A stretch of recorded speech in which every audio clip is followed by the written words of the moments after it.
there are two ways that I would describe doubles from a teaching perspective, and I kind of teach the things that I would work on myself that I found to work, which is what I do with my students. And that's basically what I call closed double strokes or open double strokes. So anything where you get what I call 2 for 1, which means that you drop the stick and you get 2 strokes for 1. So anything like this.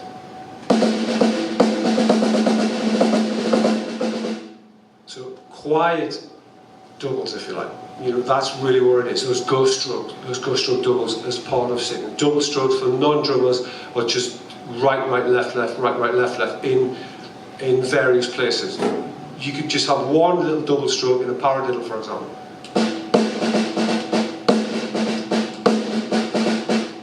So that's 2 for 1. What I found with really, really good players, sometimes when they come to me for say, technique lessons, is that they're trying to play the double strokes, those quiet doubles. It's very common.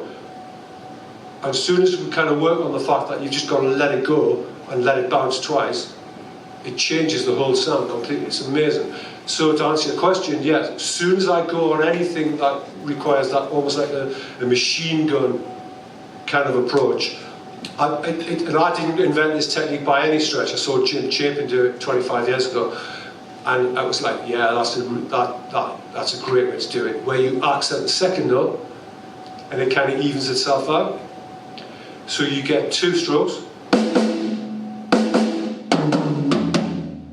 It's physically quite difficult technique, but the difference being that you can't use the other technique, you can't let it bounce twice because it would just sound like, it would be like me talking like that. That's how. So I'll just show you on the kit. This is closed doubles, where I'm literally, the stick's bouncing twice, but I'm only doing one action.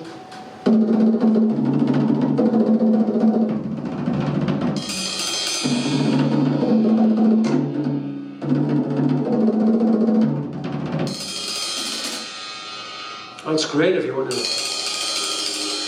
That's great if I want that sound. So what I would do as a practice routine is to get the guys playing, for myself, to get the guys playing closed doubles, and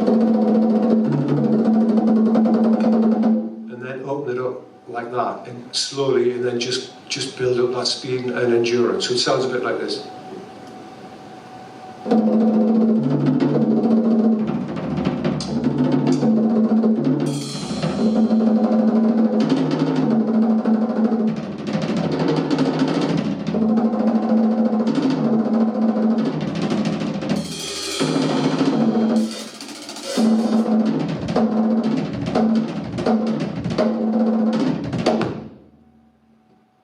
Physically, they're really difficult.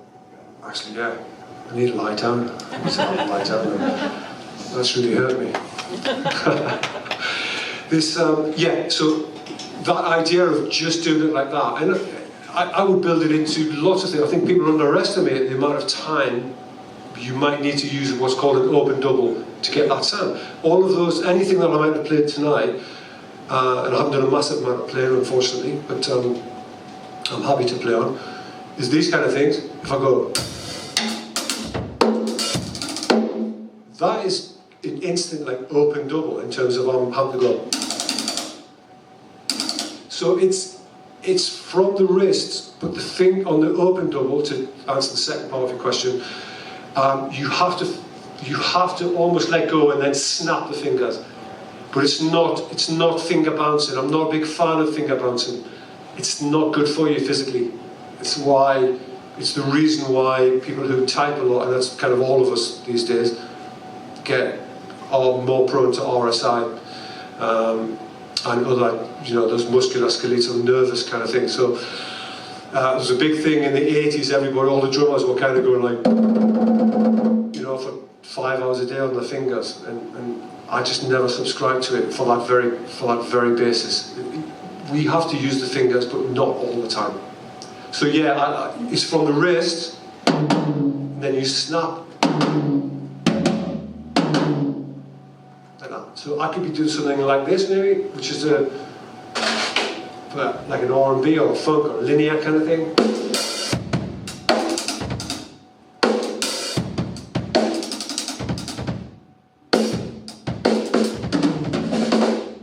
just like really quick.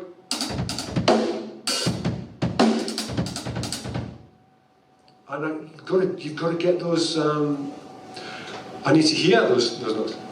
If I was playing it, so I've got to play it.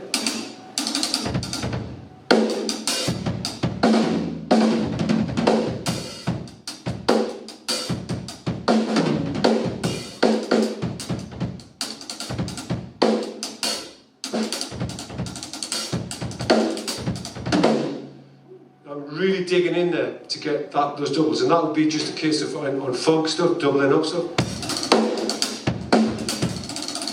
you know, all that.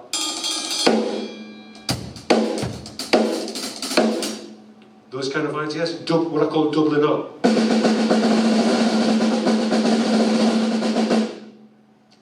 Yeah, you've got to dig in. It's quite physical. Yeah, and I would use it. I use it a lot on these kind of just go back and then double up.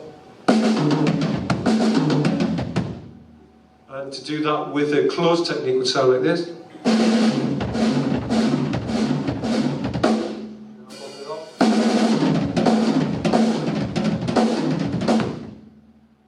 Huge difference there.